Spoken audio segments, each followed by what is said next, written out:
લોકસભાની યાત્રા અત્યારે આપણે ચાલી રહી છે, માધ્યમ ન્યૂઝ ફરી રહ્યું છે. અમે અત્યારે ભાવનગરમાં આવ્યા છીએ. ભાવનગરમાં ભારતીય જનતા પાર્ટીના જે દાવેદાર જે છે નીમુબેન બામભણિયા, એ અત્યારે અહીંયા આવવાના છે વલભીપુરમાં.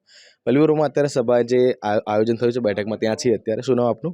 જીતેન્દ્રસિંહ રાઠોડ, જીતેન્દ્રભાઈ, શું જવાબદારી તમારી? નગરપાલિકામાં કોર્પોરેટર તરીકે.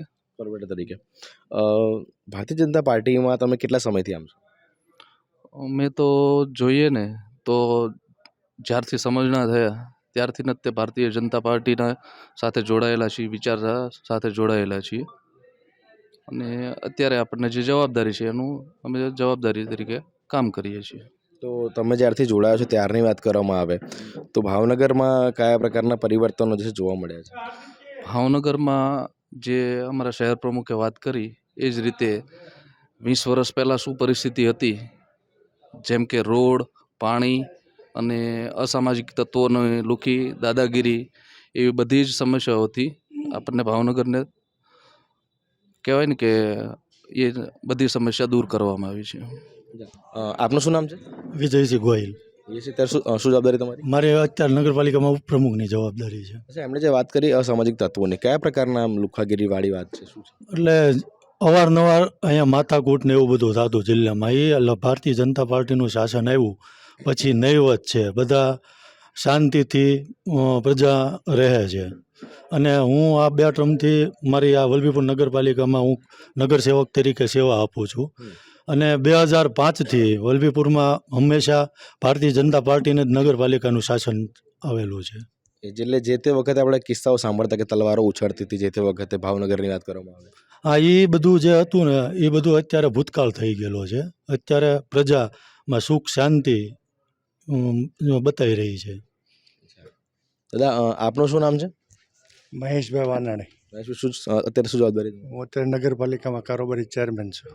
અચ્છા, તમારે આમ એટલે ઉંમર પરથી લાગે છે ખાસો બધો અનુભવ તમને રાજકારણમાં હશે. હા, કેટલા વર્ષ થયા હશે? 15-20 વર્ષ. 15-20 વર્ષ. ભારતીય જનતા પાર્ટીની જે વાત કરી, લુખ્ખા તત્વોની વાત કરી એમણે, એક વસ્તુ જ્યારે ભાજપ હોય એટલે વિકાસનો મુદ્દો સ્વાભાવિક છે.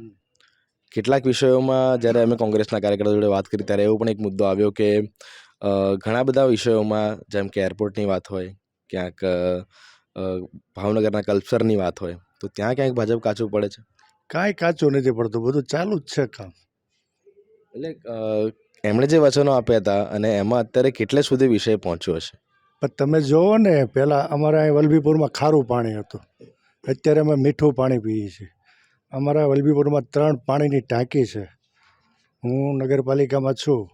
4.5 કરોડના કામ અત્યારે ચાલુ છે. ટેન્ડરિંગ થઈ ખુલી ગયા છે.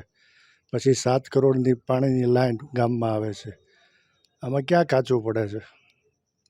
એટલે આમ ખેડૂતોનું પ્રમાણ વધારે છે અને એ પ્રકારે વાત કરીએ તો ખેતીમાં કયા પ્રકારનો ફાયદો જોવા મળે? ખેડૂતોને અમારા તાલુકામાં નહેરનું પાણી મળે છે. બોલો બીજું. ડુંગળીનો પાક ભાવનગર? ડુંગળી ના થાય. હા, ભાવનગર બાજુ થાય, કપાસ વધુ થાય. કપાસ વધુ થાય છે. આપનું શું નામ છે?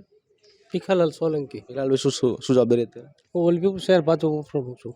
અચ્છા ભીખાભાઈ, હવે એક જે ઓવરઓલ વાત કરવામાં આવે તો અત્યારે જ્યારે 2024નું ઇલેક્શન આવી રહ્યું છે, એક બે જે પ્રશ્નો હમણાં જે ઉઠ્યા હતા ક્ષત્રિયોને લઈને, તો એમાં ભાવનગરમાં ક્ષત્રિયોનું પ્રમાણ કેટલું છે?